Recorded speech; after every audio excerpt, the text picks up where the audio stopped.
ዳግም ለተወለደ ሰው አላዝንም አያሳዝነኝም። ለምን ያሳዝነኝ? ዳግም የተወለደ ሰው እንደሱ ብዙ እድል ውስጥ ያለ ሰው አለ፣ ብዙ ፕሪቪሌጅ ውስጥ ያለ ሰው አለ። እግዚአብሔር አባቱ ብሎ ሲጠራ የሚሰማው ሰው ማን አለ? መንፈስ ቅዱስ በውስጡ ሆኖ እኔ ካንተ ጋር የሚለው ማን አለ? እንደኛ ማን አለ? ቃሉን ብንገልጥ እንደኛ የሚያስተምረው እግዚአብሔር መንፈስ የሚያስተምረው ሰው ማን አለ? ይሄ ሰው እንዴት ያሳዝን! ካልሰነፍን ዳተኞች ካልሆንን በስተቀር እግዚአብሔር እኮ ከኛ ጋር ነው። እግዚአብሔር እኮ ሊረዳን ሊያስተምረን ሊለውጠን እኮ ከኛ ጋር ነው። ታዲያ ይሄ ሰው እንዴት ነው የሚያሳዝን?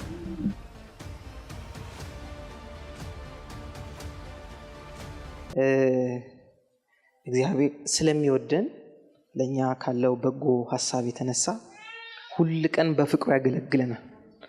ለኛ የሚጠቅመንን ህይወት ያለበትን ነገር ሁሉ ቀን ሳይሰስት ይሰጠናል። ስለዚህ ዛሬ እንደገና የእግዚአብሔርን ፍቅር፣ የእግዚአብሔርን አባትነት፣ የእግዚአብሔርን በጎነት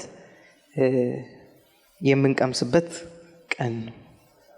አሜን። የምንማረው በእግዚአብሔር ቃል ስለማሰብ ነው። አሜን። እንዴት ነው በእግዚአብሔር ቃል የሚታሰበው የሚለውን ስለምንማር ምናልባት በእግዚአብሔር ቃል ይታሰባሉ የሚል ጥያቄ በልባችሁ ከፈጠረ አዎ የሚለውን መልስ ልስጣችሁና ከዛ ወደ ትምህርታችን እንሄዳለን። እግዚአብሔር ሰውን የፈጠረው በሐሳብ እንዲሰራ አድርጎ ነው። ሐሳብ ደግሞ የሰው ፓወር ሃውስ ነው። ሁሉ ኃይል የሚመነጨው ከሐሳብ ነው። ኃይል ያለው ሐሳብ ጋር ነው። እዚህ ሰው ሐሳቡን መቆጣጠር የማይችል ከሆነ ኃይል የሌለው ነው ማለት ነው። ወይም ያለውን ኃይል መቆጣጠር ስለማይችል የሚፈልገው ለውጥ በህይወቱ ላይ ማምጣት አይችልም። ሐሳባችንን ግን መቆጣጠር ከጀመርን ኃይላችንን ለምንፈልገው ነገር መጠቀም እንችላለን። ስለዚህ እግዚአብሔር እኛን የፈጠረበት መንገድ ትልቁ ኃይል ያስቀመጠው በሐሳባችን በኩል። ስለዚህ የእግዚአብሔርን ቃል ደግሞ ማሰብ ስንጀምር የዛን ጊዜ እግዚአብሔር የሚፈልገውን በህይወታችን ላይ የሚፈልገውን አይነት ለውጥ ምን ማድረግ እንችላለን? ማምጣት እንችላለን። ስለዚህ ስንጀምር ዛሬ እንድትይዙ እንፈልገው የሰው ኃይሉ ሐሳቡ ነው። ሌላ ነገር የለውም። ኃይሉ ሐሳቡ ነው። በሐሳቡ የወደቀን ሰው 100 ሰው ተሰብስቦ ወደ ላይ ቢያነሳው አይቆምም። ለምን? እሱ ወድቋል፣ ጨርሷል። ኃይል የለውም። ለመሞት የተዘጋጀ ሳይሆን በቃ በሐሳቡ ምን አድርጓል? ሞቱን ይዟል። ማንም ሊመልሰው አይችልም። በሐሳቡ ሞቱን ያዘ። ለምን ከተባለ ኃይሉ ያለው የሰው ኃይል ያለው ሐሳቡ ላይ ስለሆነ እግዚአብሔር ሰውን እንዲንቀሳቀስ እንዲሰራ ያደረገው በሐሳቡ በኩል ስለሆነ ለዚህ ነው ሰው ወደቀ ሲባል የሳተው በሐሳብ ስለሆነ ከእግዚአብሔር ሐሳብ ወደ ሰይጣን ሐሳብ ስለሆነ የመጣው። እግዚአብሔር ለሱ ያለውን ሐሳብ ማሰብ ትቶ ሌላ ሐሳብ የውሸት ዕውቀት ውስጥ ስለተገኘ ያንን ሐሳብ ባሰበ ጊዜ ወደቀ ተባለ። ስለዚህ ውድቀት ከሚጠቅመን ዕውቀት መውጣት ማለት ነው። እግዚአብሔር ለኛ ካለው ሐሳብ ውጪ መገኘት ማለት። ውድቀት ማለት ሩቅ እንዳይመስላችሁ ሐዘን ማለት ነው። ሐዘኔን ሳስብ ውድቀት ውስጥ ነኝ። ከዛ ደግሞ ብርታትን ደግሞ ሳስብ እግዚአብሔር ለኔ ያለው ምን ውስጥ ነኝ? ሐሳብ ውስጥ ነኝ። እንደኔ ብርቱ እንደኔ ኃይለኛ የለም። የዛን ሰዓት ደግሞ ለምን የማስበው እግዚአብሔር ለኔ ያለው ምን ስለሆነ? ሐሳብ ስለሆነ። እዚህ በእግዚአብሔር ቃል ማሰብ የሚለውን ርዕስ የመረጥኩበት ምክንያት ሰው ጥሩ ነገር ስላሰበ ደስተኛ ሆኖ አይኖርም፣ ወይ ሁሉ ያሰበው ነገር ሁሉ አይሳካለትም። ጥሩ ነገር ሳይሆን የእግዚአብሔርን ቃል ማሰብ ነው። ስለዚህ ወደ ጥሩ ነገር አይደለም ማደግ ያለብን፣ ወደ እግዚአብሔር ቃል ነው ማደግ ያለብን። ጥሩ ነገር ጥሩ ቤተሰብ ውስጥ ያደገ ሰው ይዞት ሊገኝ ይችላል። ቆንጆ እኮ ነው ጥሩ ነገር፣ ደስ ይላል። እኔ የሰው አልነካም የራሴንም አላስነካም፣ ጥሩ ነው። ግን የእግዚአብሔር ሐሳብ ይሄ አይደለም። የእግዚአብሔር ሐሳብ በእጆቻችሁ እየደከማችሁ ለሌሎች የምትሰጡት እንዲኖራችሁ ይላል። ስለዚህ የእግዚአብሔር ሐሳብ ከጥሩ ይበልጣል። እግዚአብሔር ቃል አሁን የምንማረው እግዚአብሔር እንደሚያስብ እንድናስብ ነው እንጂ ጥሩ ሐሳብ እንድናስብ አይደለም። ጥሩ ሐሳብ ለማሰብ መጽሐፍ ቅዱስ አያስፈልግም። ጥሩ ቤተሰብ ካደግን ጥሩ መጽሐፎች ካነበብን ይበቃናል። የእግዚአብሔር ቃል እንደ ሰው እንድንኖር አይደለም የእግዚአብሔር ቃል ይመጣል፣ እንደ እግዚአብሔር እንድንኖር ነው። የእግዚአብሔርን ህይወት መኖር እንድንችል ነው። ስለዚህ የእግዚአብሔርን ህይወት ለመኖር ደግሞ እግዚአብሔር የሚያስበውን ሐሳብ ያሰብ መገኘት አለብን።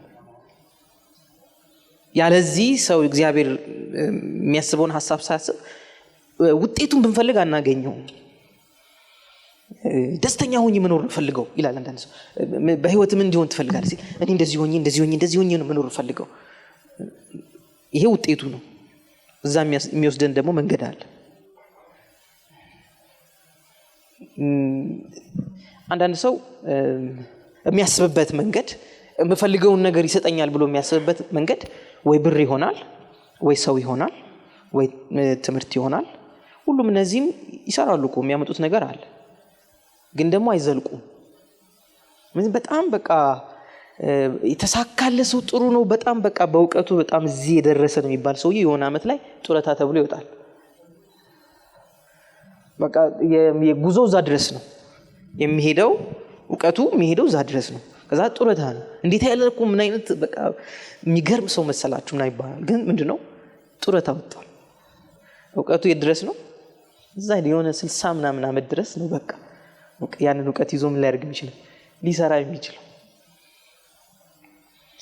ከዛ ሙያም ደግሞ ያለው ሰው በቃ እና ያረጅና ደግሞ እጁ መንቀጥቀጥ ይጀምራል፣ ወይ ይደክመዋል፣ ወይ ቀና ማለት ያቅተዋል። በቃ ይውላችሁ የእግዚአብሔር ሐሳብ አልጋ ላይ ሆነን ማለት እግራ አይንቀሳቀስም እጅ አይንቀሳቀስም ቢባል የእግዚአብሔርን ቃል ሰው ማሰብ ከጀመረ ተነስቶ መሄድ ይችላል። ከመቃብር ያወጣን፣ ከጉድጓድ ያወጣን። ለዚህ ነው አንበሳ ጉድጓዱ ሲጣሉ የሚያስቡት ነገር ነው ከዛ ያወጣቸው። ለዚህ ነው በእምነታቸው እየተባለ የተጻፈልን። ከየት አመጡት እምነቱ? ከየት አመጡት? ዝም ብሎ አይመጣማ እምነት አይደል እንዴ? ድል ነሱ ከየት አመጡት እምነቱን? በእግዚአብሔር ቃል ምን ስለተደረገ ስለተሞላ አምሯቸው የሚያስቡት ያንን ስለሆነ እንጂ ቦታውማ ሌላ ሰው አይተርፍበትም። ሌሎች ሰዎች ሲገቡ አይወጡም፣ ከዛ አልፉም ሌሎች ሰዎች። እዚህ በጉልበትም በችሎታም በትምህርትም በሀብትም በምንም ሁሉም ሰው ያስባል። እነዚህ ላይ ተመስርቶ ምን ያደርጋል? ያስባል። እንትን እኮ እቺን ትምህርቴን ብጨርስ እኮ እዚህም ተፈላጊ ሆናለሁ፣ እዚህም ተፈላጊ ሆናለሁ ብሎ ያስባል። ያው የሚያስበው ባለው ነገር ነው ሁሉም ሰው። ከዛ ብር ያለውም ሰው ደግሞ በብሩ ያስባል። ችሎታ ደግሞ ስኪልም ያለው ሰው ሁሉም የሚያስብበት መንገድ አለው። ለማሰብ ለመለወጥ የሚፈልግበት መንገድ ያለውን ነገር ይዞ ነው የሚያስበው። ያለው ይሄ ያለኝ ብሎ ነው የሚያስበው። ዮሴፍ በወጣትነቱ አለኝ ከሚለው ነገር ተነጥቆ ተወሰደ። በጣም የሚወደው አባት ነበረው። ቤተሰቦቹ መካከል ነው፣ ወንድሞቹ መካከል ነው። አባቱ በጣም የተረፈው አባት ነው። በዘሩ ብዙ ሰዎች የሚያኖር አባት ነው። ከዛ ውስጥ ተወስዶ ባሪያ ሆኖ ተሽጦ ሄደ እና የሄደበት ሀገር ውስጥ የሚያስበው እግዚአብሔር በሰጠው ህልም ብቻ ነው። እግዚአብሔር በሱ ውስጥ ባስቀመጠው ነገር ብቻ ነው የሚያስበው። ምን ከፍ እንዳደረገው ታውቃላችሁ? ያ ሐሳብ እግዚአብሔር የሰጠው ህልም እሱ ነው ከፍ ያደረገው።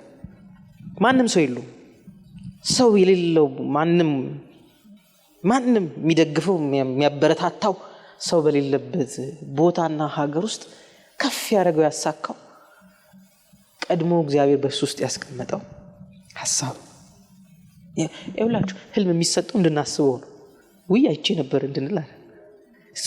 ዝም ብሎ የሚያስበው እሱ ነው። ሲወጣ ሲገባ ሲቀመጥ ሁሌ ሲሄድ የሚያስበው እሱ ነው። ህልም አሳይቶኛል እግዚአብሔር። ይኸውላችሁ የእግዚአብሔር ቃል የሚመጣው እንድናስበው ነው። ዝም ብለን ስንቀመጥ ስንወጣ ስንሄድ ስንበላ ሰው ሲያወራን በሐሳብ ልም ብለን እንድናስበው ለምን? ኃይል የሚወጣው ከዛ ስለሆነ። ኃይል ከሐሳብ ካልሆነ ከየትም አታገኙ።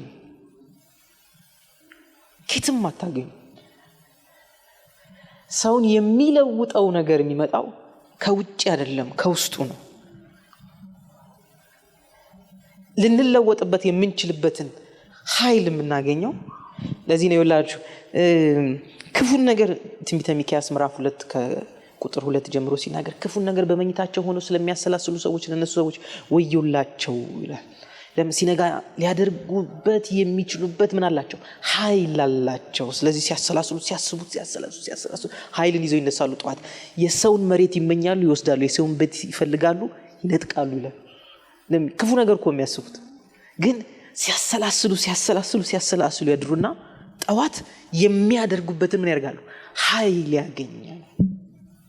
ኃይል ያገኛሉ። መሆን የምትፈልጉትን እግዚአብሔር የነገራችሁን መድረስ የምትፈልጉበትን ነገር በሙሉ ኃይል ማግኘት ትፈልጋላችሁ። ቀድማችሁ ጊዜ ሰጥታችሁ አሰላስሉት። አስቡት። የእናንተ ኃይል ያለው እዛ ነው። እግዚአብሔር ሌላ ቦታ አላስቀመጠም።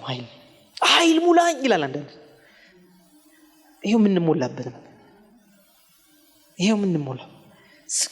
እሱን ስናሰላስ እስቲ ምሳሌ ምዕራፍ 4 ላይ እንሂድ ሁላችን። ምሳሌ ምዕራፍ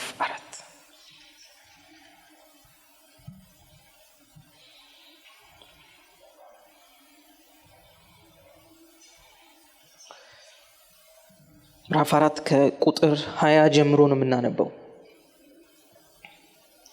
እንደዚህ ይላል፣ ልጄ ሆይ የምነግርህን አስተውል። ምን እምልህን? ቃሌን እያለ ነው። ቃሌንም በጥንቃቄ ምን አድርግ? አድምጥ። ከይታ በልብህም አስበው ማለት ነው። ለሚያገኘው ሕይወት ለመላው የሰው አካልም ከሁሉ በላይ ልብህን ጠብቅ፣ የሕይወት ምንጭ ነውና። ልብ የሚለው ጥልቅ ሐሳብ የሚቀመጥበት የሰውን ሰብኮንሽስ ነው። ልብ የሚለው ሐሳብ ማለት ይውላችሁ ድንገት በአእምሯችን ልብ የሚለው አይደለም። ሐሳብ የሚባለው ስራ ጀምረን የሚያስተውን ሐሳብ አእምሯችን የያዘው ማለት ነው። ሰው እያወራን የማንሰማበት አላ እያወሩ ነው፣ ግን ምን አናደርግም። አእምሯችን ሄዷል የሆነ ቦታ። ብዙ ጊዜ ይላሉ ከቤት እንዳትወጡ ምናምን ተብለን ልጆች ሆነን እየነገሩ እንዳትወጡ እያሉ እንዴት አድርገን እንደምንወጣ የምናስበው እየነገሩን እኮ ነው እነሱ። ግን እኛ እንዴት አድርገን ወጥተን እንደምንሄድ እነሱ ሲወጡልን ጠብቀን የቱ ጋር ሰው አቆመን ምናምን እንደምንሄድ ነው የምናስበው። ሐሳብ ማለት ልክ እንደዚህ ነው። አታርግ እየተባልክ ራሱ ለማድረግ ስለዚህ ያሰብነው ማድረግን ስለሆነ አታርግ የሚለው ነገር አያስቆመንም። ምን እናደርጋለን? እንሄዳለን። ስለዚህ ይሄ ሰብኮንሽስ የሚባለው ውልብ የሚልብን አይደለም፣ እሱኛውን አይደለም። በልብ ጠብቀው ሲል እዚህ ጋር ይሄ ድው የሚለው ጋር አይደለም። ጥልቅ ሰብኮንሽስ የሚባል ምን ማለት መሰላችሁ? እሱ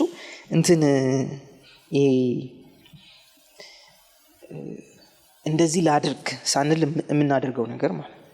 ለምሳሌ መጀመሪያ ሰው ውሃ ውስጥ ዋና የማይችል ሰው የመጀመሪያ ቀን ውሃ ውስጥ የገባ ቀን አእምሮ በጣም ብዙ ሺህ ነገር ነው የሚያስበው። ከዛ እንደገና ደግሞ ላድርግ፣ እንደዚህ ልሁን ሁሉን የሚያስበው ኮንሽሱ ነው፣ ሰብኮንሽሱ አይደለም። ለምን? ሰብኮንሽስ ላይ ምንም እውቀት የለውም፣ ወይም ንቃተ ህሊና የሚባለው ላይ ምንም ነገር የለም። ስለዚህ ሁሉን ነገር የሚያስበው በህሊና ነው። እንደዚህ ላድርግ፣ እንደዚህ ልበል። ይሄንን ብሎ ዋና የለመደ ቀን አያስብም። ዋና መዋኘት የሚችል ሰው ህሊና ምን አድርጓል? ፈጥሯል። እና ስለዚህ ንቃተ ህሊናው እየዋኘ ሊያወራ ይችላል፣ ከጓደኞቹ ጋር ሊያስብ ይችላል፣ ሌላ ነገር ስራ ሊያስብ ይችላል፣ ቤት ሊያስብ ይችላል። ግን ምን እያደረገ ነው? አሁን የሚዋኝ ሰው ምን ስላደረገ? ስለተፈጠረ። እሱን ማለት ነው።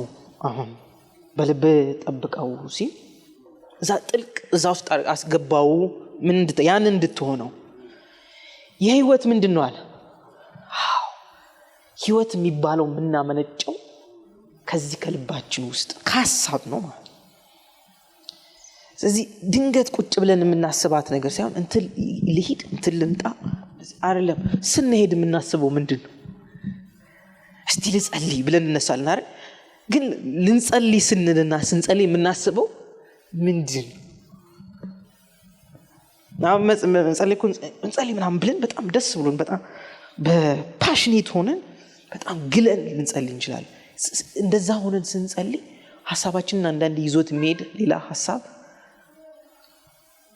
እሱን በእግዚአብሔር ቃል ብንቀይረው የሆነ ቦታ የሚወስደን ቃል ላይ ወስዶን ቢሆን ከዛ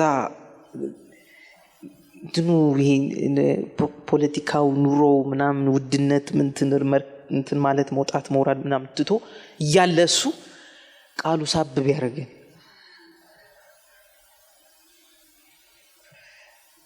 እግዚአብሔርን የሚሹት ከመልካም ነገር አይጎሉም የሚለው ሳብብ ያደርገን የሆነ ሰዓት በእግዚአብሔር ቃል ማሰብ ስንጀምር ማለት ነው። እዛ እንዴት አረጋታለሁ ሳይሆን ከመልካም ነገር ምን ያደርጉ አይጎሉም። በእግዚአብሔር ቃል ማሰብ የምንለው ይሄንን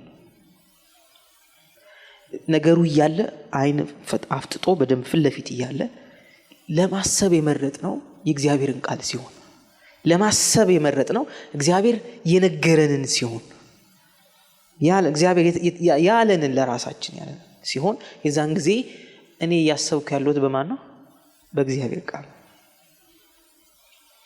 ወይም አእምሮዬ እንዲያስብ የፈቀድኩለት እግዚአብሔር ያለኝን ብቻ። ለዚህ ነው አሁን የህይወት መውጫ ነውና አይደል? ስለዚህ የሚወጣው ከዚህ ከሆነ የህይወት ምንጭ ነውና ይሄ የምናመነጨው ከዚህ ከሆነ ኃይሉ ያለው ማጋ ነው? እኛ ጋር። ይኸውላችሁ ሐዘንን የሚያስብ ሰው እጥፍ አድርጎ ነው የሚያገኘው። ለምን? ምንጭ ስለሆነ ያመነጭለታል ዝም ብሎ። ስለዚህ የሰው ይዘን እናዝናለን ራሱ እንትን የራሳችን እስኪመጣ ድረስ ተሰብስቦ የራሳችን ማለት የዘራነው ነገር መከር ሆኖ እስኪመጣ ድረስ በሰው እያዘን እንጀምራለን። ወዲህ ችግርን ሰማና አሁን እዚህ ምድር ላይ ይሆን ያለው ነገር ይላል። እኛ ጋር ምንም ለሐዘን የሚያበቃ ነገር አልገጠመንም፣ ግን እዚህ ምድር ላይ ይሆን ያለው ነገር ብለን እንጀምራለን። ከዛ ይሄን ወስድና የምንናገረው ሐዘን የምናስበው ሐዘን ምንጭ ስለሆነ ያመነጭልንና የራሳችን ሆኖ ይመጣል። ከዛ ምን እንላለን? በቃ ብንሄድስ እንትን ብንልስ ወይ ጌታ ቢመጣስ? ይሄን ሁሉ የወሰድን ነገር እግዚአብሔር ለኛ ካለው ሐሳብ ወይም በእግዚአብሔር ቃል ማሰብ ትተን ማሰብ የጀመርነው በገጠሙን ዙሪያችን ባሉት ሰው በነገረን አካባቢ በነገረን ነገር ስለሆነ ይሄም ሁሉ ሐሳብ ደግሞ ፍሬ አለው። ፍሬ የሌለው ሐሳብ የለም። እሺ ፍሬ የሌለው ሐሳብ የለም እንዳትታለሉ። ሁሉ ሐሳብ ፍሬ አለው። ሁሉም ሐሳብ ያሰብነው ሐሳብ ሁሉ ፍሬ አለው። ይውላችሁ ሰውን ለማስደሰት በጣም እያሰብን የምንኖር ከሆነ እግዚአብሔርንም ራሳችንም እንረሳለን። ፍሬ ስለሆነ ሐሳቡም ያመጣልን ውጤት ይሄ ስለሆነ እዚህ ሁሉ ህይወታችን ሰው ማስደሰት ይሆንና ከዛ የሆነ ቀን ራሳችንን ስናየው ደስታ የለንም። ከዛ እግዚአብሔርም ደስ እንዲለን የሰጠን ነገር ትዝ አይለን፣ ቦታ የለም። ለምን? በሌላ ሐሳብ ስለተያዘ አእምሯችን። በእግዚአብሔር ቃል ደግሞ የሚያስብ ሰው ለማስደሰት ብሎ አይኖርም። የሚኖረው እግዚአብሔር ለማስደሰት ስለሆነ ሰዎችን ማስደሰት የሚችልበትን ነገር ያውቃል። አይታገልም። በነፃነት መኖር እንችላለን። እንግዲህ ልንገራችሁ እያመነጨን የምንኖረው እኛው ነን። እግዚአብሔርም ያለው ጠብቅ ልብን የህይወት ምንድን ነው? ስለዚህ እኔ ያወጣሁትን ነው ምን እያደረኩ ያለሁት እየኖርኩ ያለሁ። ስለዚህ ነው የሰው ኃይሉ እንደ ሐሳቡ ነው ያልኩት። ስለዚህ ያወጣነው ሐሳብ ነው የሚያኖረን የሚያዘልቀን መሄድ የምንፈልግበት ቦታ ሁሉ የሚያደርሰን ያ እኛ ያወጣ ነው። ከዛ በላይ አቅም ስለሌለ ከዛ በላይ ኃይል ስለሌለ ይውላችሁ እግዚአብሔር ሰውን እንዴት እንደሚረዳ ታውቃላችሁ? ሰዎች ሐሳባቸውን እንዲቀይሩ በማድረግ ልክ ሐሳባቸውን ሲቀይሩ ሰዎቹ ምን ያህል ተለውጠው ይገኛሉ። እዚህ ነው ሳኦል እንትን አህያ ፍለጋ ምናምን ነበር የሚሄደው። ከዛ በመንገድ ላይ የሚጸልዩ ሰዎች ነቢያቶች ምናምን አገኙትና ሲጸልይ ልቡ ምን አደረገ? ተለወጠ። ወይም በልቡ ያለውን ሐሳብ ምን አደረገ? ስለዚህ እሱን ትቶ ምን ማድረግ ጀመረ? ወደ እግዚአብሔር ሐሳብ መሄድ ጀመረ። ሐሳቡን እስከሚቀይር ድረስ የሚፈልገው ምን ነበር? አህያ ነበር። አህያ ጠፋብኝ እያለ ነበር ይፈልገው አይደል? ስለዚህ ልክ በልቡ ያለውን ሐሳቡን ሲቀይር መንገዱን ቀየረ። ሄደ በቃ አለ። እግዚአብሔር ወደሚፈልገው መንገድ ምን ማድረግ ጀመረ? መጓዝ ጀመረ። ሐሳብ ካልቀየረ ሰው እግዚአብሔር የሚፈልገው ቦታ መገኘት አይችልም። ምንድነው ሐሳብ መቀየር? እንደ እግዚአብሔር ሐሳብ፣ እንደ እግዚአብሔር ቃል ማሰብ፣ ሌላ ነገር አይደለም። እንደ እግዚአብሔር ቃል ማሰብ።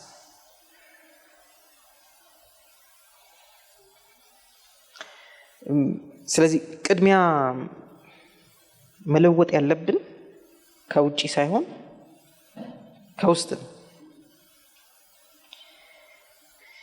ከውስጥ ስንል አእምሮአችንን እንዲያስብ የፈቀድንለት ነገር ምን እንደሆነ አይተን መርጠን ምን ማድረግ ማሰብ። ስለዚህ የሰው ትክክለኛ ቦታ የእግዚአብሔር ቃል ያለበት ቦታ። እኔ ቦታ የምለው የእግዚአብሔርን ቃል የምሰማበት ቦታ። ከዛ ውጪ ቦታ የሚሰጠኝ ምንም የለም። እሺ ይውላችሁ እዚህ ዓለም ውስጥ ይሄ የሰው ዓለም የሰው ስርዓት ውስጥ የሆነ ሰው ለመሆን የምንጣጣር ሰዎች ከሆንን ማዘናችን፣ ተስፋ መቁረጣችን፣ ፍርሃት መያዛችን ምናምን አይቀርም። ለመሰላችሁ ይሄኛው ስርዓት ይሄ ሰው የፈጠረው ስርዓት በውሸት እውቀት የተሞላ ስለሆነ ስለምንም ነገር የሚነግረን ውሸት ነው። ስለዚህ ትልቅ ነህ ቢልን ውሸት ነው። ከዛ ደግሞ ምንም ነህ ቢልም ውሸት ነው። ለምን? ስርዓቱ የተፈጠረው በውሸት ነው። እውነት የለበትም። ስለዚህ ከዚህ እውነት ውስጥ ነው ክብርንም ውርደትንም የሚወሰደው ሁሉ ሰው የሚወስደው። ስለዚህ የሆነ ሰው ነኝ ሲል ከዚህ ዓለም ወስዶ በውሸት ላይ ነው ቆሞ በውሸት ላይ አንተ እኮ በቃ እንዳንተ አይነት ሰው የት አለ ምናምን ከተባለ ከውሸት ስለሆነ እውነት ስለሌለበት እውነት ስላልጸናበት እውነት ስላልመሰረተው ልክ አይደለም። ስለዚህ ከዚህ ዓለም ማንነትን ለመውሰድ የሚጥር ሰው ካለ መጎዳቱ አይቀርም። የሚጎዳበት ቀን ዛሬ ሊሆን ይችላል ወይ ከ10 ዓመት በኋላ ሊሆን ይችላል እንጂ ጉዳቱ አይቀርም። ይኸውላችሁ ከእግዚአብሔር ቃል ማንነት ስንወስድ ግን ጉዳት የለውም። ከእግዚአብሔር ቃል የምንወስደው ማንነት ከእግዚአብሔር ቃል እኔ እንደዚህ ነኝ ብለን የምንወስደው ማንነት አጥር ነው፣ ከለላ ነው፣ ጥበቃ ነው የሚሰራን። ልንገራችሁ ከእግዚአብሔር ቃል እኔ ጻድቅ ነኝ ብለን አንድ ጊዜ ያወቅን አይደል? ክፉ ሐሳብ፣ ኃጢአት፣ ሰይጣን ሊዘላ አይችልም። ይሄን ለምን እንደሆነ ታውቃላችሁ? በእውነት ነው ይሄንን ማንነት ያገኘው። ከእግዚአብሔር ቃል ነው ይሄንን ምን ያደርገው። ስለዚህ ይሄ ህይወቴን ምን አድርጎታል? ጸጥ ያለ አድርጎታል። ረብሻ የለበትም። በእግዚአብሔር ቃል ምን ያለ ተወደድኩ ካወቅኩ ማንም ይፈልጋል ደግሞ አንተ ምናምን ብባል ራሱ ጸጥ ብዬ የምኖረው ለምን? እንደተወደድኩ ምን አድርጌያለሁ? አውቄያለሁ። ግን ልንገራችሁ ሰው ይወደኛል፣ ሰዎች ይወዱኛል እንደዚህ የሚል ሰው የሆነ ቀን ይወዱኛል ያላቸው ሰዎች ማን ደግሞ ሊሉት ይችላል? ተረሳው ጠፋብኝ ይሉት ይችላል። እንደዛ ብዙ ሰው ገጥሞኝ ያውቃል። ብዙ ሰው አንዳንድ ሰዎች በጣም የሚናደዱበት እና እሱ ደግሞ ሰው ነው ምናምን የሚሉበት ነገር ነው። ድሮኛ ቤት እየመጣ ምናምን የሚሉ ነበር። የሆነ ቦታ ተገናኝተው አላወኩም ማን ሰውየው የምሩን ሊሆን ይችላል አውቀው ሊሆን ይችላል የሚለው አላወኩም ማንሽ ምናምን ሲል ይሄኛ ቤት እየመጣ ምናምን ከውሸት ከእውነት በሌለበት ከውሸት ነገር ስለሆነ መወደድን ክብር ምናምን ይወሰድ ነው ማዘናችን። እግዚአብሔር ከተቀበለ ምን እንፈልጋለን? ኢየሱስ እኮ ይሄን ስለሚያውቅ ነው 5000 ሲሄድ ሂዱ አለ። የቀሩትን እናንተስ መሄድ ትፈልጋላችሁ አለ። ለምን እዚህ ላይ አልጸናም? አባቴ ይወደኛል የሚለው ቃል ላይ ነው ምን ያደርገው የጸናው። ምንም እንደማያጣ ያውቃል። ምንም እንደማይጎልበት ያውቃል። ግን እነዛው 5000 ናቸው ካልነገሰ ያሉት እና ንግሰው ብለው ግርግር ሲፈጥሩ የነበሩት እነዛው 5000 ናቸው። ከዚህ ዓለም ለምን ከእውነት ማንገስ ኢየሱስን ማንገስ የሚባለው ሐሳብ ከእውነት የመነጨ አይደለም። ዮሐንስ ሲጽፍ የነገረን ስለበሉና ታምራት ስላዩ ነው። ለምን በየቀኑ እንደዛ እንትን እያደረገ ሊያበላቸው ማለት ነው። ለምን መሰላችሁ? ይህን ያውቃሉ። የት ነው የሚያውቁት መስላችሁ? በሙሴ ሕግ ተጽፎላቸዋል። 40 ዓመት መና እየወረደ ምን አድርገዋል? በልተዋል። ስለዚህ የሚያበላ ከመጣ ትተው ሁሉን ትተን ተከተልን ሊሉ ማለት ነው። ስለዚህ ከእውነት ስላልመነጨ ልክ እውነትን ወደ እውነት ሲያመጣቸው አልቻሉ። እውነትን ወደ ማሰብ ሲያመጣቸው የተከተላችሁን ለዚህ ነው፣ ግን እኔ እንድትከተሉ የሚፈልገው ስጋዬን በልታችሁ ደሜን ጠጥታችሁ ነው እንጂ አሳና ዳቦ በልታችሁ አይደለም ሲላቸው፣ ይህን እውነት መያዝ ስላልቻሉ ምን አደረጉ? ተአምራቱን ቢያዩም ተመለሱ። ያንን ሁሉ አስደናቂ ተአምራት ቢያዩም ሊቆዩ አልቻሉ። የቆዩት እነማን ናቸው? ሐሳባቸውን የለወጡት፣ ሐሳባቸውን እንደ እግዚአብሔር ቃል ያደረጉት፣ ኃይል ያገኙት ከኢየሱስ ጋር ለመቆየት ለመዝለቅ ምን ያደረጉት? የህይወት መውጫ ምንጭ ነውና። የት? ልብ የምንለው ይሄኛውን ሳይሆን ሰብኮንሽስ፣ ይሄ ጥልቅ እውቀት የሚቀመጥበት እማንረሳው ዝም ብሎ እንትን የሚያደርገን ስራ እየሰራን ራሱ ነገሩን እያደረግን እንገኛለን። ሌላ ሰው እንትን አያደርገን፣ አያስተምረንም፣ ሌላ ሰው አይነግረንም። ሌላ ሰው ያንን ችሎታ አለ ውስጣችን ነው። ችሎታው ሆነን ስለተገኘ ነው። እንግዲህ ሰው ሁሉ እንደዚህ ከሆነ የሚያስበው፣ ሰው ሁሉ ደግሞ የሚያስብበት መንገድ ካለው፣ እኛ እንድንይዝ የተፈለገው ደግሞ እግዚአብሔር ለጥቅማችን ያሰበው አይነት ሐሳብ ከሆነ ትንሽ የምናስብበትን መንገድ መቆጣጠር የምንችልበትን ሐሳብ ያዛል። ምን ማለት ነው መቆጣጠር የምንችልበት ማለት? ትንሽ የተወሰኑ ነገሮች ልናገር። ሁሉ ሐሳብ የኛ አይደለም። ወደኛ የመጣ ሐሳብ ሁሉ የኛ አይደለም። ሰይጣን ሰውን የሚፈትነው በሐሳብ ነው እንጂ ብር ይዞ መጥቶ አይደለም የሚፈትነን፣ በቦርሳ ሞልቶ መጥቶ አይደለም የሚፈትነን። መጀመሪያ ሐሳቡን ነው በልባችን የሚያስቀምጠው። ያ ሐሳብ ሰው ከቆየበት በቦርሳ መጥቶ አይደለም ፈልጎ ሄዶ ምን ያደርገዋል? ያገኘዋል። ስለዚህ ይሁዳ ውስጥ ሰይጣን ምን ጨመረበት? ሐሳብ ጨመረበት። ስለዚህ ብር ያለበት ቦታ ሄዶ ማለት ነው ይሁዳ ነው ልሽጥላችሁ ብሎ ሄደ። ስለዚህ እንዴት እንደሚፈጥር ምን አደረገ? አሰበ። ስለዚህ ይሄ ሐሳባችን ለዚህ ነው ሁሉ ሐሳብ የኛ እንደሆነ ካሰብን አንዳንዴ በራሳችን እናዝናለን። እንዴት አሰብኩ ይሄንን ብለን። ለምንድን ነው የምናዝነው? ይሄንን የምንቆጣጠርበትን በምን በኩል ሰይጣን እንደሚፈትነን ምን አላወቅንም። ይሄ በደለኝነት ደግሞ ከተሰማን በቃ ተሳካለት ማለት ነው። በዚሁ በደለኝነት ይይዘንና የፈለገበት ይወስደናል። ስለዚህ አንዳንድ ሰው በሐሳብ ነው ቁጭ ብሎ ከቸርች የሚርቀው። በቃ እግዚአብሔር ቢወደኝ አይፈልገኝም ምናምን የሚል ሐሳብ ብሎ እያመላለሰ ከዛ እግዚአብሔር ብቻ ሳይሆን ሰው እነሱም አይወዱም ይለዋል። እዛ ይሄንን እንትን ያደርግና ይይዝና እዛ ቢወዱኝማ እውነት ነው ማን ደውሎልኝ ያውቃል እያለ ቀስ ብሎ ወደኋላ እያለ ከዛ እያረፈደ እዛ በዛው ይቀራል።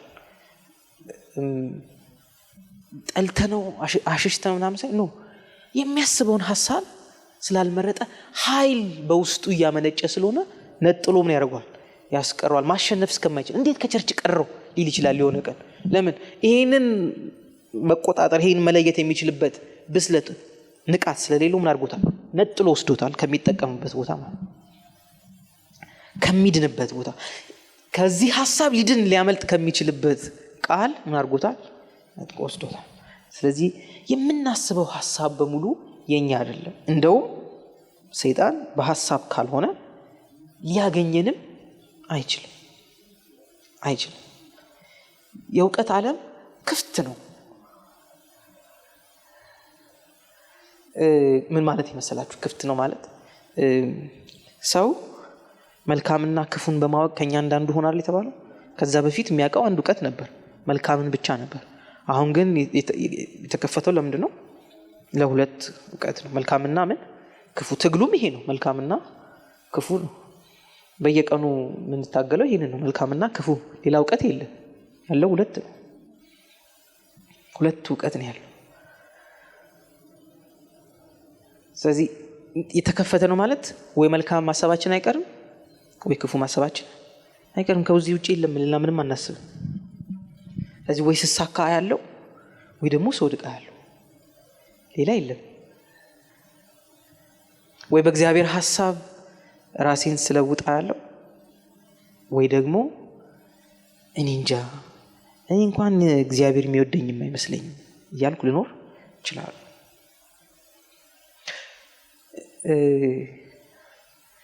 አንዳንድ ጊዜ ይውላችሁ እግዚአብሔርንም ራሱ ባናስገባው ራሳችንን እያሰብን የኔ ነገር እንደዚህ አይሆንም እንትን ሊል ሲል ይወድቃል፣ የሆነ ሊነሳ ሲል ሊሳካ ሲል የሆነ ቦታ ፍሬ ሊያመጣ ሲል ይወድቃል የሚሉ ሐሳቦች ምን እናደርጋለን? እናስባለን። ይሄን ሐሳብ ግን ዝም ብለን አይደለም ያመነጨነው። አንድ ከኛ ውጭ የሆነ ኃይል ምን አድርጎታል? አምጥቶታል። ሰይጣን ምን አድርጎታል? ዘርቶታል። ከዘራ ደግሞ ምን ማድረግ አለብን? እኛ መንቃት የሚያስፈልገን ወይም ደግሞ በእግዚአብሔር ቃል መብሰል የሚያስፈልገን ለዚህ ነው። ነጥለን ምን እናደርጋለን? እናወጣዋለን። ይሄን ማሰብ አልፈልግም። እሱን ለማለት ግን እግዚአብሔር ለኔ ያለውን ሐሳብ ምን ማድረግ አለብኝ?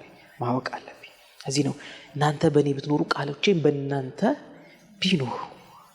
ቃሎቹ ቤት ቢኖሩ እዚህ እግዚአብሔር ቃል በእኛ መኖር ትክክለኛ ነገር እንድንጠይቅ እንድንጸልይ የምንወደው ነገር ትክክለኛ እንዲሆን ምን ያህል አቅም ስለሚሰጠን የእግዚአብሔር ቃል በሌለበት ቦታ ሰው የሚጠቅመውን ነገር ሊያስብ ስለማይችል እግዚአብሔር አስቀድሞ የሚሰብክልን ቃሉን ነው። እዚህ ነው 430 ዓመት በባርነት ለኖረ ሕዝብ እግዚአብሔር መጥቶ የሚሰብከው ወተትና ማር የምታፈስ ምድር ብሎ ምን እንዲያደርጉ ሐሳባቸው እንዲቀይሩ ከምን ከባህሪያ ሆኖ ከመኖር ወተትና ማር የምታፈስ ማለት ያውቃሉ። ወተትም ማርም ስለሚያውቁ ነው እነሱ። ለምን ወተቱንም ያልቡታል፣ አይጠጡም። ባሮች ናቸው፣ ማን ይሰጣቸው? አልቦ ማስገባት ነው። ማሩንም ይቆርጣሉ፣ አምጥተው ምን ማድረግ ነው? ወደ ቤት ማስገባት ነው እንጂ ማን ይሰጣቸው? ሰራተኞች ናቸው፣ ያውቃሉ ይሄ ስርዓት ምን እንደሆነ። ምድሪቷ እንደዚህ የምታመጣ ነች። እንደዚህ በቃ እንትን የተዘራባትንም ቶሎ የምትሰጥ ነች። ወተትም አላት ማርም አላት። ወደዛ ነው የምወስዳችሁ ሲላቸው ወዲያው ልባቸው ተነሳሳና ምን አደርጋለን? እንሄዳለን እንወጣለን ብለው ምን አደረጉ? ተነሱ። ከዛ ፈርዖንም ደግሞ ሌላ ሐሳብ አመጣ። ምን ላይ መውጣት ላይ ምን እንዲያደርጉ እንዲጨክኑ አደረጋቸው። አረ ይቅርብን፣ እኛ መከራ በዛብን፣ ባንሄድስ ወተትና ማር ይቅርብን ብለው ምን አደረጉ? ቁጫ አያጁ። መጀመሪያ እድገታችን ላይ ለውጣችን ላይ የምንፈልገው ደስተኛ ህይወት ላይ የምንፈርደው እኛ ነን። አረ በቀረብኝ ይላል። እዛው ቤቴ ቁጭ ባልኩ ነው ስብስብ ብዬ አንዳንድ ሰው እንደሚሆን እኔ በቀረብኝ እኔ እንደ ድሮ ሽሉክ ብዬ ከቸርች ቦታስ ለምን ትንሽ መጥቶ ይህን አስተካክል ምናምን ሲባል ኮሬክሽን ሲበዛበት አይችልም። ለምን በውሸት የገነባው ማንነት ስላለው በእውነት ኮሬክት ሲደረግ መቆም አይችልም። ለዛ እኔ በቀረብኝ ለምዶ በቀረብኝ የሚለው ከነ ስንፍናዬ ምን ባረኩ በተቀመጥኩ። ይውላችሁ እውነት እስካልሰማን ድረስ እውነት የሚነግረን እስካላገኘን ድረስ ከስንፍናችንም ከድካማችንም አንለይም። የእግዚአብሔር ቃል ብቻ ነው ከድካማችን ጋር የማይስማማ፣ ከስንፍናችን ጋር የሚስማማ። ለለውጣችን ሁሌ የሚናገረው የእግዚአብሔር ቃል ብቻ። እግዚአብሔር በተናገረው ቃል ብቻ ነው የምንለወጠው። ሌላ የሚለውጠን አቅም የለም፣ ሌላ የሚለውጠን ኃይል የለም። እሱን እግዚአብሔር የነገረን ምን ማለት ስንጀምር ማሰብ ስንጀምር እግዚአብሔር ስለተናገረ ግን አንለወጥም። ለምን? ይኸው ማርና ወተት ብሏቸዋል፣ ሁሉም አልገቡ ቀሩ። ምድረ በዳ የቀሩ አሉ፣ የሞቱ አሉ። ምድረ በዳ መቃብር ጠፋ ወይ ብለው የተናገሩ ሰዎች መቃብር አግኝተው ምድረ በዳ ቀሩ። እግዚአብሔር ያለው ማርና ወተት ወደምታፈሰው ምድር ምን አደርጋቸዋል? አገባቸዋለሁ ነው ያለው። ስለዚህ እግዚአብሔር ስለተናገረ ሰው የሚለውጠው ነገር የለም፣ ሲፈልግ ብቻ ነው። ስለዚህ ነው የምናስበውን ሐሳብ ገዢ ሆነን መቆጣጠር ካልቻልን የምንፈልገውን ውጤት ማምጣት አንችልም። የምንፈልገውን ውጤት ለማምጣት እንደ እግዚአብሔር ቃል ማሰብ መጀመር አለብን። ይውላችሁ አለመቻልን ከልጅነታችን የሰማነው እዚያም ድጋሚ መስማት አያስፈልገንም። የምናውቀው ነገር ነው አይደል? ተሰብከን ተነግሮናል። በቃ አትችልም፣ አትችይም፣ እንደዚህ አትልም፣ እንትን በፊዚክስ በማትስ በኬሚስትሪም በምንም አትችልም የሚል ኤክሱም ምንም የተሰጠ ምን ተደርገናል። ከጓደኛም እየተወዳደርን ተነግሮናል አይደል? ወይ ጨዋታ ላይ ገብተን በጨዋታ ምን ተነግሮናል። በቃ አትችልም፣ አስወጧት፣ እሷን አትችልም፣ እዚህ ውስጥ አታስገቡት እየተባለ አለመቻል ምን ተነግረናል። ስለዚህ አሁን አለመቻል መስማት ምንም አይጠቅመን። ለምን? የምናውቀው እውቀት ነው። አሁን የሚያስፈልገን ትችያለሽ የሚል ቃል። እሱ ደግሞ ያለው እግዚአብሔር ቃል ውስጥ ነው እንጂ ይቻለም አትነግረን። እንደው ከነገረችን ራሱ መውደቅ ትችላለህ ብላ መውደቅ ትችያለሽ ብላ ነው የምትነግረን።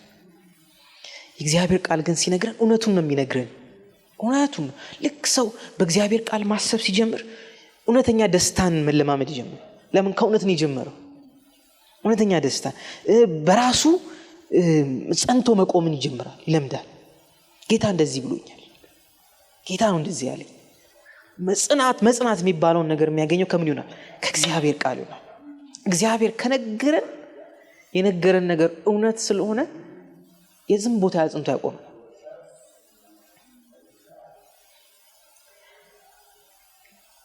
የምናስብበትን ሐሳባችን የምናስብበት መንገድ እኛንን መለወጥ የምንችለው።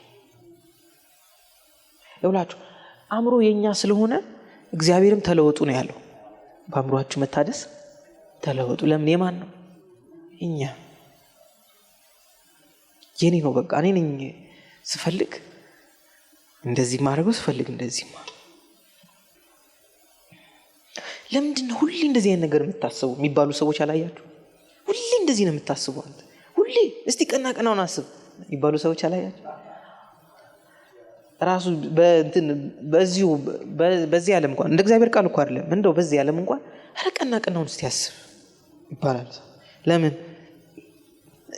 ጥቅም ስላለበት ማለት ነው ያንን ማሰብ። እንደ እግዚአብሔር ቃል ማሰብ ደግሞ ጥቅሙ ምን ያህል እንደሆነ አስቡ። ስለዚህ እግዚአብሔር ቃል ያለ ሲዝን ነው የሚያኖርን። ያለ ሲዝን ስል ልክ ድርቅ በመጣ ጊዜ አይሰጋም፣ ችግር የለውም፣ አያሳስብም ማለት ነው። በውጭ ያለው ይሄ ሁኔታው ውጭ የሚለዋወጠው ነገር ምን ያደርግ? አያሳስብም። ረሃብ ሲመጣ ምን ያደርግ? አይሰጋም። ለምን? በቃ እሱ የተመሰረተው የእግዚአብሔር ቃል ላይ ስለሆነ የሚያስብበት መንገድ ከዛኛው ዓለም ምን ስላለ ስለተለየ፣ ከውሸት ዓለም ምን ስላደረገ ስለተለየ።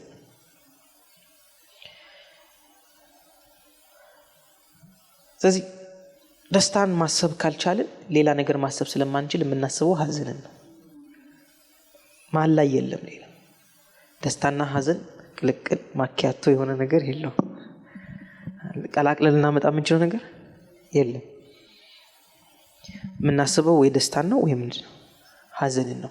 መነሳትን ካላሰብን እያሰብን ያለ ነው ውድቀትን ነው። ሌላ ነገር ማሰብ አንችልም። ያለው ሁለት ነው፣ ክፉና መልካም ነው ያለው። መልካም እንደ እግዚአብሔር ቃል ማሰብ የሚያስፈልገን ለዚህ ነው። በመልካም ሀሳብ ላይ ጸንተን መቆም እንድንችል፣ የሚጠቅመን እውነት ላይ ጸንተን መቆም እንድንችል። የእግዚአብሔር ቃል ቅድም እንዳልኩት የሆነች ክረምት እስክናልፍ የሚሰራ አይደለም። የጸና ነው፣ የዘላለም ነው። አንድ ጊዜ እግዚአብሔር መወደዴን ከነገረኝ ያ ቃል የዘላለም ነው፣ የጸና ነው። ሊለውጠኝ አይችልም። ከዚህ ችግር መጥቶ ከዚህ ውስጥ ሊያወጣኝ አይችልም። ሐሳቤን ሊያስቀይረኝ የሚመጣ ነገር የለም። እዚህ ነው ጳውሎስና ሲላስ እስር ቤት ሆነው የሚዘምሩበት ምክንያት እስር ቤት እንደ ችግር አይደለም የሚያዩት። ሐሳባቸው ሌላ ቦታ ነው። እና ምስጋና የሚያመነጭ ሌላ ሐሳብ አለ ከውስጥ። ዝማሬ የሚያመነጭ ሌላ። እንግዲህ ምን ያርጓቸው? እስር ቤት ከማስገባት የመጨረሻ ሁሉ ሊያደርጓቸው የሚችሉት እስር ቤት አስገብተው ከዛ መግደል አይደል? የመጨረሻ ቦታ ነው የተገኙት። እዛ ሆነው የሆነ ሐሳብ እንዘምር የሚል ወይም ደግሞ ዝማሬ የሚል ሐሳብ ምን ያደርጋል? ይመነጫል ከውስጥ።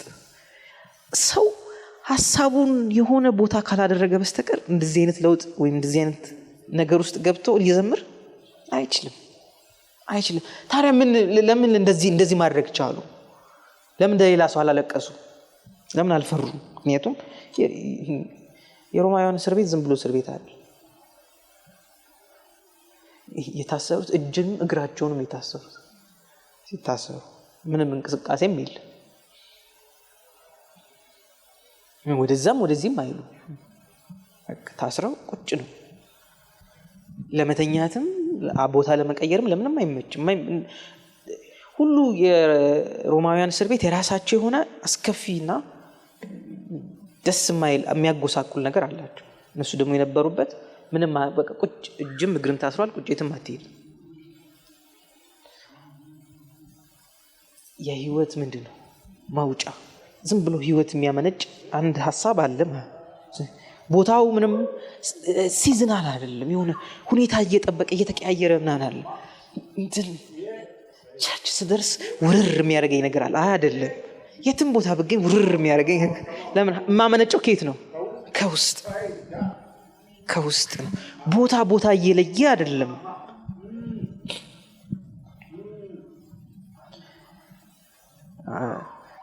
አንድ ነገር ትዝ አለኝና ልንገራችሁ። በዚህ እንደዚህ የቤት ለቤት ጥናት ላይ ሲጸልዩ አንዲት ልጅ እጇን አንስታ በጣም የእግዚአብሔር መገኘት ይሰማኛልና ጸልዩ ምናምን ትላለችና እጇን ዘርግታ ነው የምትጸልዩና ለካ የተላጠ ኤሌክትሪክ ድዝ እያደረገት ነው። ከዛ መገኘት ይሰማኛል ትላለች። ከዛ አይኗን ድዝ እየባሰ ሲሄድ ድዝ አድርጎ አፈረጣትና ከዛ ሲያዩ አረ ኤሌክትሪክ ነው ብሎ ቶሎ ወተት ምናምን አጠጣት። ለምን እንደልካችሁ ድዝ ሲያደርገን አይደለም፣ እንደሱ አይደለም። ድዝ ስሜት ላይ አይደለም፣ ንዝረት ላይ ምናምን አይደለም። ከውስጥ ነው የሚመነጨው። ከውስጥ ከልብ ምን ያደርጋል?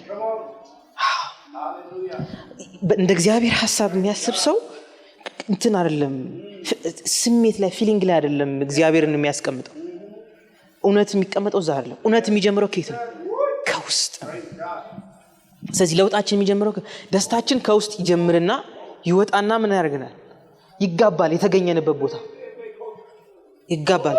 እየመነጨ ማለት ነው። እየመነጨ የተፈለገው እግዚአብሔር ለስሜታችን የእግዚአብሔር ቃል እንዲነገር አይደለም። እያለቀስንም ራሱ ብንሰማው የእግዚአብሔርን ቃል የሆነ ቦታ አቁሞ ያስቀናል። እያለቀስን ራሱ ብንሰማው ለምን? እውነት ስለሆነ የሚያመጣው ኢፌክት። ለዚህ ነው ቃሌ የመጣበትን ዓላማ ሳይፈጽም ምን ያደርግ? አይመለስም። ስለዚህ የኛ ሁኔታ ምንም ይሁን ቁጭ ብዬ ከሰማሁት ቁጭ የእንቅልፍ ይዞኝ እንደዚህ እያደረገ እየገለጥኩ በሰማው የእግዚአብሔርን ቃል ባነበው የእግዚአብሔርን ቃል እሱ የሆነ ቀን ከኔም ወጥቶ የሚሄድ ደስታ የሚፈስ ደስታ ማምጣቱ አይቀርም። ይኸውላችሁ እንቅልፍ የመጣ ብላችሁ ከምትዘጉት እዛው ላይ ተኙ። እውነቴን እነግራችሁ እንቅልፌ መጣ ብሎ መዝጋት ማቋረጥ ማለት ነው። ግን እየወሰደን እዛ እየተኛ ከዛ እየተቀሰቀስን የሆነ ቀን እንቅልፍ ራሱ ይጠፋል። ለምን? ራሳችን ምን አድርገናል? አሰለጠን። ግን ከስሜት ብንጀምር ሱት ደካክሞኛል እንቅልፌ መጥቷል እያለ ስንተኛ ለእግዚአብሔር ቃል የሚታዘዝ ማንነት አይኖርም። እንደ ተራራቅን እንከርማለን ማለት ይድፋኝ እዛው ማለት ይህ ብተኛ ይሻለኝ። ለምን? የሆነ ቀን ያንን የምለውጥበትን ንቃት ይዤ መገኘቴ አይቀርም። አእምሮዬም ስጋዬም አይኔም ይለምደዋል። ዛሬ እንቅልፌ ሳይመጣ ነበብኩላል። ለምን? የምለወጥበትን ነገር ስላገኝ። ከስሜት ጋር ግንኙነት የለውም። እውነት ምንም ግንኙነት የለውም ከስሜት ጋር። ዛሬ ብዙም ደስ አላለኝም። አይ ብዙም ደስ ባይለኝም እውነቱ በጌታ ደስ ይበላችሁ የሚለው ነው። እውነቱ ይሄ። አይ ዛሬ ሁኔታው እንትኑ ደመናው ምናምን ችግር የለውም። ደመናውም ዝናቡም ምናምን ሁሉም የሚዝነብ እሱ ወቅቱ ነው፣ ጊዜው ነው፣ ይምጣ ይሂድ። ፀሐይም ደግሞ ሲሆን ተቃጠልን አንልም አይደለም። እኛ ከዚህ ጋር መላቀቅ አለብን። ከየት ነው ህይወት የሚመነጨው? ከውስጥ። ለመኖር የሚያስፈልገን እውነትን ማሰብ ብቻ ነው። በእውነት ላይ የተመሰረተ ሐሳብ ብቻ ነው የሚያስፈልግ። ልንገራችሁ፣ አሁን ከምንሰማው ነገር፣ ከምናየው ነገር፣ ከሚወራው ነገር ተነስቶ እንዴት አገኛለሁ ወይም ደግሞ አጣለሁ የሚለው ሐሳብ ቀላል ነው። እኔ ማግኘት አልችልም አጣለሁ የሚለው ሐሳብ ቀላል ነው። አሁን ካለው ሁኔታ ሁሉ ዙሪያውን አይቶ ኧረ ከባድ ነው ምናምን ሊል ይችላል። ሁሉ ሰው የሚልበት ምክንያት ደግሞ ምንድነው? የጀመረው ከውጭ ስለሆነ። የእግዚአብሔር ቃል ደግሞ መቼም ውጫችንን አግንኖ አያውቅም፣ ከውጭም ጀምሮ አያውቅም። እግዚአብሔር ሁሌ ይውላችሁ፣ እግዚአብሔር እንዴት እንደሰራን ስለሚያውቅ በእኛ በደንብ ነው የሚታመነው። እንዴት በምን አይነት መልክና አምሳል እንዳመጣን ስለሚያውቅ በእኛ በጣም የሚታመነው። ስለዚህ ልክ ወደ ቃሉ ተመልሰን ማሰብ ስንጀምር የዛን ጊዜ ህይወትን ምን ማድረግ እንጀምራለን? ማመንጨት እንጀምራለን። እሺ ልንገራችሁ፣ ሀብት እዚህ ዓለም ላይ የለም። ሀብት ያለው ሰው ውስጥ ነው። እሺ አፍሪካ ደሃነች ይባላል። ግን ደሃነች እንደ አፍሪካ ያለ ዓለም ላይ ያለ ሪሶርስ በሙሉ እኮ ያለው መነሻው መውጫው እኮ አፍሪካ ነው። አፍሪካ ውስጥ ካለው መሬት 60% ምናምን መታረስ የሚችል፣ ሌሎች እንትኖች አህጉሮች የላቸውም እንደዚህ አይነት መሬት። ምን እንደሆነ ታውቃላችሁ? ከውስጥ ምን አላደረግንም? አላወጣንም እንጂ ሀብት ያለው የት ነው? እዚህ ነው። ልክ የእግዚአብሔር ቃል የሚረዳን ይሄንን ነው። ከየት እንድናመነጭ? ከውስጥ እንድናመነጭ። ከውስጥ ስናመነጭ ሀብቱም፣ ደስታውም፣ ሳቁም፣ ሰላሙ ምንም ሁሉም አለ። ከዚህ ልብህን ጠብቃል። ምን እንደምታስብ ጠብቅ። ቃሌን በልብህ ያዝ። ወደ ግራ ወደ ቀኝ አትበል። ያዝ፣ አታርቀው ከይታ። ምነግርህን በደንብ ስማ፣ አድምጥ። ሌላ ነገር አትስማ። እግዚአብሔርን ከሰማ ሌላ ነገር መስማት አንችልም አይደል? አሁን በዚህ ሰዓት ሌሎች ነገሮች ብንሰማ ወይም ቢጮሁ ምን ቢሉ አሁን መስማት የመረጣችሁት እኔን ስለሆነ የምትሰሙት እኔን ብቻ። ልክ እንደዚህ ነው። በእግዚአብሔር መስማት ከመረጥን ሌላ ነገር ልንሰማ አንችልም። አንድ ጊዜ እንደተወደድኩ ከሰማው ጥላቻ ልሰማ አልችልም። አንድ ጊዜ እንደጸደቅኩ ከሰማው ክስ ልሰማ አልችልም። አንድ ጊዜ እግዚአብሔር እንደባረከኝ ከሰማው ሌላ ነገር ልሰማ አልችልም። ስለዚህ በእግዚአብሔር ቃል ማሰብ የሚያስፈልገን ለዚህ ነው። እግዚአብሔር የነገረንን ምን እንድናደርግ እንድናስብ።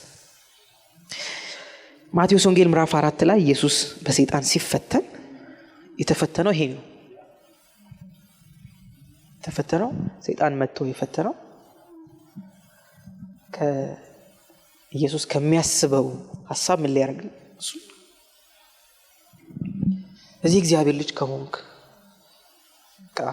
ይህንን ድንጋይ ዳቦ አድርግ ከሆንክ እግዚአብሔር ልጅ ከሆንክ። እዚህ ኢየሱስ ስለ ራሱ ያለው እውቀት ትክክለኛ እውቀት ስለሆነ የሚያስበው ትክክለኛ ነገር ስለሆነ ሊስት አይችልም ወይም አልቻለም። የቆመው እግዚአብሔር ስለሱ ያለው ምን ላይ ነው? ሐሳብ ላይ። ዛሬ የሚለውጠን ወይም የሚቀይረን ሐሳብ ሌላ አይደለም፣ ውጭ ያለ አይደለም። ይኸውላችሁ አንድ ነገር ልንገራችሁ። ሲስተም፣ ስርዓት፣ የዓለም ስርዓት ተለውጦ ሰላም እንሆናለን ደስተኛ እንሆናለን ብላችሁ እንዳታስቡ። ትክክላል። ይሄ የምናስብበት መንገድ እንደ እግዚአብሔር ቃል አይደለም። ሲስተም ተቀይሮ ኑሮ ይስተካከላል እንዳትሉ። ኑሮ ከዚያ አይጀምርም። የለም እንደሱ። ዓለም እየባሰባት ነው የምትሄደው፣ የተሻሻለች አትሄድም። ይሄ ታወቀ ነው። ምንም እንትን እንዳታረጉ፣ ተስፋ እንዳትጥሉ፣ ተስፋ እንዳታስቀምጡ የሰው ስርዓት ላይ። የሰው ስርዓት ላይ የተቀመጠ ተስፋ በደንብ ነው ልብ የሚያሳዝነው። እንዳታስቀምጡ። ተስፋችሁን ማስቀመጥ ያለባችሁ የእግዚአብሔር ቃል። አይ እንደዚህ ትሆናለች እንደዚህ ትሆናለች፣ ምንም ትሁን እግዚአብሔር ለኛ ከተናገረው ቃል ውጪ እኛ ላይ የሚሆን ነገር የለም። እኔ በልቤ ከማስበው ቃል ውጪ፣ እኔ በልቤ ከያዝኩት ሐሳብ ውጪ የሚመጣብኝ ነገር የለም። ስለዚህ ምን እንደምታስቡ ምረጡ ስል የመጣውን ሁሉ አትያዙ፣ ወይም አይያዛችሁ፣ ወይም አይረፍ፣ ወይም አይቀመጥ። ትክክል ስላልሆነ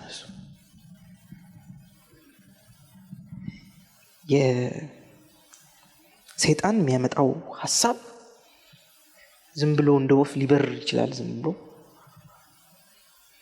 በዚህም ሊያልፍ ይችላል። ልክ አሁን ዌቭ እንዳለ ማለት ነው። ሬዲዮ ብንከፍት ቴሌቪዥን ብንከፍት እናገኛለን አይደል? አለ እኮ አይደል? ዌቭ አለ በደንብ። ልክ እንደዛ አሁን የሰይጣንም ሐሳብ አለ በደንብ፣ የእግዚአብሔርም ሐሳብ አለ። የትኛውን መስማት እንፈልገው ነው? ወደምፈልገው ሐሳብ ቲዩን ካሮኩ የማገኘው ምሰማ ያንን። ከሰማው ደግሞ ለማድረግም ለመለወጥም እንደኔ ተስፋ ያለው ሰው የለም። እንደኔ ተስፋ ያለው ለምን? የሰማሁት እውነትን ስለሆነ። ኤፌሶን ምዕራፍ 6 ላይ ከቁጥር 10 ጀምሮ ጳውሎስ ሲናገር እንደዚህ ይላል። እንግዲህ ክፉ ቀን ሲመጣ መቋቋም ትችሉ ዘንድ ይላል። ምኑ ቀን ሲመጣ? አይመጣም ብሏል አላለ? ይመጣል። ግን በምን ትቋቋሙታል? ያንን መቋቋም ትችሉ ዘንድ እና 6 ከቁጥር 10 ጀምሮ በተረፈ በጌታና ብርቱ በሆነው ኃይሉ ጠንክሩ፣ የዲያብሎስን የተንኮል ስራ መቋቋም ትችሉ ዘንድ እግዚአብሔርን ሙሉ የጦር ዕቃ ልበሱ። ከዛ ቁጥር 13 ክፉ ቀን ሲመጣ መቋቋም ትችሉ ዘንድ። ስለዚህ ሁለቱንም ምን ማድረግ ትችሉ ዘንድ? መቋቋም ትችሉ ዘንድ። እነዚህን የጦር ዕቃ የተባሉትን ይዘረዝርና በመጨረሻ የመንፈስን ሰይፍ ይልና እሱም ምንድን ነው? እግዚአብሔር ቃል። እንግዲህ የያዝነው ነገር ነው የሚያሳካን። የያዝነው ነገር ሰይፍ መያዝ ትተን ሌላ ነገር ከያዝን፣ ሰይፍም ከያዘ ደግሞ ሰይፍ የምንለው የእግዚአብሔርን ቃል ማለት ነው። እዚህ ምንም ቢመጣ አልፈን መሄድ የምንችልበት ብቸኛው መድኃኒት እግዚአብሔር የነገረንን ቃል ምን ማድረግ ነው? ማሰብ። ልንገራችሁ፣ አእምሮ ሱስ ይይዘዋል። ሱስ ስለሚይዘው አእምሮ አንዳንድ ጊዜ የማንፈልገውን ነገር ራሱ ሲያስብ እናገኘዋል። በጣም ከዛ ለመላቀቅ ለመዳን እየፈለግን እየጣርን እያለ እየታገልን እያለ ወደዛ ይሄዳል። ለምን? የለመደው ነገር ስለሆነ። አእምሯችን ሱስ እስከሚይዘው ድረስ የእግዚአብሔርን ቃል ምን ማድረግ አለብን? ማስለመድ አለብን። ከሆነ ጫጫታ ውስጥ ምናምን ቶሎ ወደ እግዚአብሔር ቃል ተመልሼ የምመጣበትን ሰዓት እስክፈልግ ድረስ፣ ያንን ሰዓት እስክሻው ድረስ ምን ማድረግ አለብኝ? አእምሮዬን ማስለመድ አለ። አእምሯችን ለመሰላችሁ ሱስ የሚይዘው፣ ሱስ ማለት የለመደውን ነገር ነው ቶሎ እያነሳ የሚያስበው፣ ቅርብ ያለው ሰሞኑን ስናስበው የነበረውን ነገር ነው። ስለዚህ ነው አንዳንድ ጊዜ ቀን ስናስብ የነበረውን ራሱ ሌሊት በህልም ያመጣዋል። አልገጠማችሁ? ለምን? እዛ ነገር ላይ ነው ቶሎ መቆየት የሚፈልገው። ለምን? የሰጠነው ነገር እሱ ስለሆነ። እዚህ ነው አንዳንድ ጊዜ ቃል ስናነብ ምናምን ከዋልን፣ በጾም ጸሎት ምናምን ከዋልን፣ ተኝተን ራሱ ስብከት ይመጣልናል፣ ሬቨሌሽን መገለጥ ምናምን ይመጣልናል። ለምን እንደሆነ ታውቃላችሁ? የዋል ነው ምን ላይ ነው። ስለዚህ የለመደው እሱ ስለሆነ ተኝተን ራሱ አያስተኛንም፣ ያመጣዋል። ዝም ብሎ እየሳበ ይጎትተዋል። የረሳነው ቃል ራሱ ጥቅሱ ትዝ ይለናል ተኝተን በህልም። ለምን? ስላስለመድ ነው። እሱ ይዟል። እሱን ካስለመድ ነው እዚች ፖይንት ላይ ካደረስ ነው እንደኛ የተሳካ ሲል ለምን ታውቃላችሁ? ሌላ ቦታ አይገኝም ገብቶ ሌላ ሐሳብ ገብቶ አእምሯችን ለመያዝ ጊዜ አያገኝም። ምንም ስፔስ አይኖሩም። ቦታው በሙሉ በእግዚአብሔር ቃል ይያዛል። ሐሳባችን በሙሉ በእግዚአብሔር ቃል። ስለዚህ ሌላ ሐሳብ ሲመጣ ብለን ትተነው እንሄዳለን። የሆነ እንትን ሲመጣ ትተነው እንሄዳለን። ወይ የሆነ ወሬ ሲጀመር እኔ እንደዚህ አይነት ነገር መስማት አልፈልግም ብለን እንሄዳለን። ለምን? የለመድነውን የሰጠነውን ነገር ምን ስለሚያደርግ።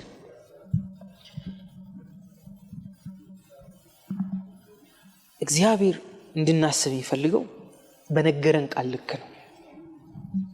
ለመሰላችሁ ቃሉ ሰጠን ማለት እግዚአብሔር ሁሉ ነገር አለው ውስጡ፣ ሁሉ ነገር። እዚህ ለውጣችን ሩቅ ስለሚመስለን ወይም ደግሞ የምንፈልገው ለውጥ እግዚአብሔር የለውጥ መንገድ ነው ብሎ ካስቀመጠው ውጪ ስለሆነ ልመና፣ ለቅሶ፣ እንባ ምናምን እናበዛለን። ለምን? በቃ እግዚአብሔር አዝኖልን ራርቶልን ለኛ በጣም እንትን ብሎ እንዲለወጥልን ነገሩ እንፈልጋለን።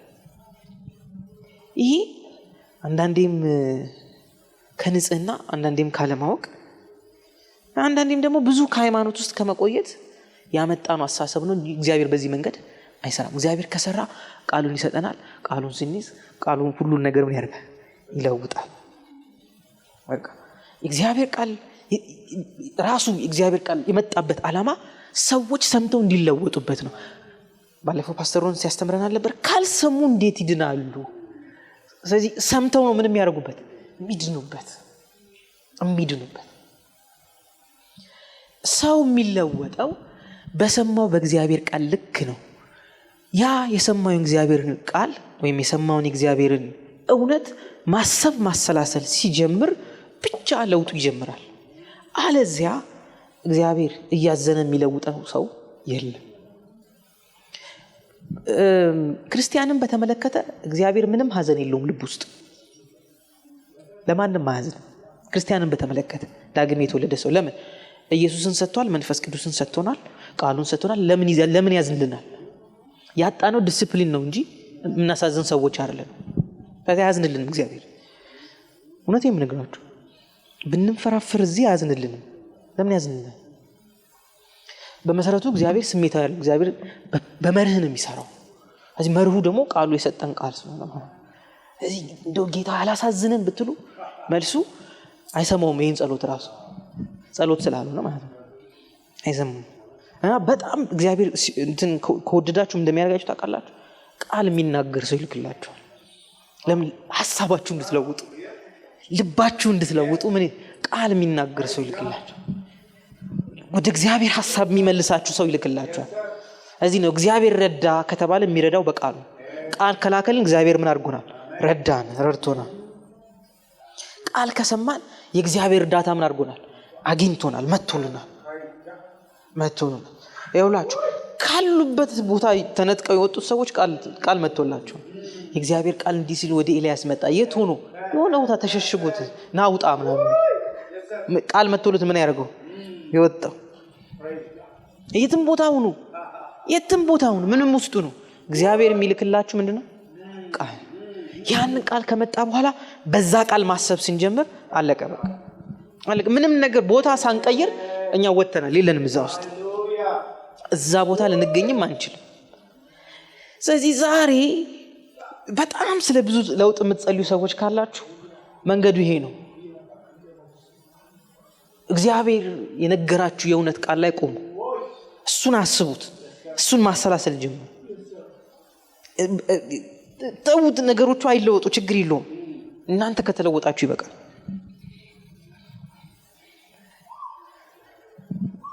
ለዚህ ነው እግዚአብሔር ቃል ሲናገር ሰው በልቡ እንደሚያስብ እንደዛው ነው እንደሚያስበው። ልቡ የሚለው አሁንም ሰብኮንሺየሱ ነው። እንደዛው ነው። ስለዚህ እግዚአብሔር እንድንሆን የሚፈልገውን ነገር ነው የሚነግረን። ለምን? እሱን ስናስብ እናደርጋለን፣ እንለወጣለን። መጥቶ ምንም ልጅነት ምናምን የሚባል ነገር የማይሰማን ሰዎች መጥቶ ልጄ ምናምን ብሎ ይጀምራል እግዚአብሔር። ልክ የሚጀምረው ሀሳባችን ምን ከማለት ከመለወጥ እኔ ልጅ ያለኝ እግዚአብሔር ብለን እንጀምራለን። ለምልክችን ሐሳብ ስንለውጥ እግዚአብሔር እኛን የሚያገለግልበት ሌላ ብዙ ነገር ምን ያደርጋል ያመጣል። ችግር ምን እንደሚያደርገን ልንገራችሁ። በጣም ሲበዛ ለእግዚአብሔር ቃል ቸልተኞች እንደሆን መስማት እንዳንችል ነው የሚያደርገን። ከዛ መዳን ከፈለጋችሁ ቶሎ ራሳችንን አጀስት ማድረግ ያለብን ወደ እግዚአብሔር ቃል። ስለዚህ በጣም ስትጸልዩላችሁ ችግር እንትን አላሳዝንም ምናምን ብላችሁ ከምታለቅሱ ቃል አብራልኝ ብላችሁ አልቅሱ። ቃል ስጠኝ ብላችሁ አልቅሱ። ለመሰላችሁ ቃሉን ከሰጠን ያ ቃል ከበራልን አለቀ በቃ። አላሳዝንም ወይ ብላችሁ ብታለቅሱ ምንም አይለወጥም፣ ምንም ይቀየር ነው። ለምን ያዝንልናል? ለምን ያዝንልናል? ዳግም ከተወለድን በኋላ ለምን ያዝንልናል? መንፈስ ቅዱስን ከሰጠን በኋላ ለምን ያዝንልናል? ምንም እኔ ሁሌ እምላለሁ ዳግም ለተወለደ ሰው አላዝንም፣ አያሳዝነኝም። ለምን ያሳዝነኝ? ዳግም የተወለደ ሰው እንደሱ ብዙ እድል ውስጥ ያለ ሰው አለ፣ ብዙ ፕሪቪሌጅ ውስጥ ያለ ሰው አለ። እግዚአብሔር አባቱ ብሎ ሲጠራ የሚሰማው ሰው ማን አለ? መንፈስ ቅዱስ በውስጡ ሆኖ እኔ ካንተ ጋር የሚለው ማን አለ? እንደኛ ማን አለ? ቃሉን ብንገልጥ እንደኛ የሚያስተምረው እግዚአብሔር መንፈስ የሚያስተምረው ሰው ማን አለ? ይሄ ሰው እንዴት ያሳዝን! ካልሰነፍን ዳተኞች ካልሆንን በስተቀር እግዚአብሔር እኮ ከኛ ጋር ነው። እግዚአብሔር እኮ ሊረዳን ሊያስተምረን ሊለውጠን እኮ ከኛ ጋር ነው። ታዲያ ይሄ ሰው እንዴት ነው የሚያሳዝን? ስለዚህ ከቻልን ቆመን ሌላ እምነት ተቋሞስ ቆሞ እንደሚያድሩት ቆመን ማደር። ለምንም የእግዚአብሔር እውነት ነው። መለወጥ የምንፈልገውን ነገር ሁሉ መለወጥ የምንችልበት አቅም ከዚህ ነው የምናገኘው። ከዚህ ነው የምናገኘው። በጣም የምንፈልገውን ነገሮች እዩ። በጣም እናመሻለን፣ በጠዋት እንነሳለን፣ ብዙ ዋጋ እንከፍል የለ በጣም የምንፈልጋቸው ነገር በቃ እግዚአብሔር ቃል እኮ እሱ እንደዛ በጣም ያስፈልገን ነገር እኮ እሱ በጣም ያስፈልገን። አሁን ሐሴት ራሱ ማድረግ ያለብን በእግዚአብሔር ቃል። ይሄን መለማመድ ራሱ አለብን። ቁጭ ተነስተን ጌታዬ ስለ ቃል አመሰግናለሁ ምናምን ያለን ሐሴት ማድረግ አለብን። ለመሰላችሁ የምንለወጥበት ነገር ያለው እዛ ጋር፣ አቅም የሚሆነን ነገር ያለው እዛ ጋር። ይኸውላችሁ እውነተኛ መልካችንን መግለጥ የሚችለው የእግዚአብሔር ቃል ብቻ። ያለ እግዚአብሔር ቃል እውነተኛ መልካችንን አላወቅነውም፣ አላየነውም። እውነተኛ አቅማችንንም አላየነው። እውነተኛ አቅማችን የሚገልጥልን የእግዚአብሔር ቃል። እዚህ አሁን ቆመን እንጸልያለን። ለመሰላችሁ እንጸልይ። ቃልን ነው የምንፈልገው። ቃልን አብራል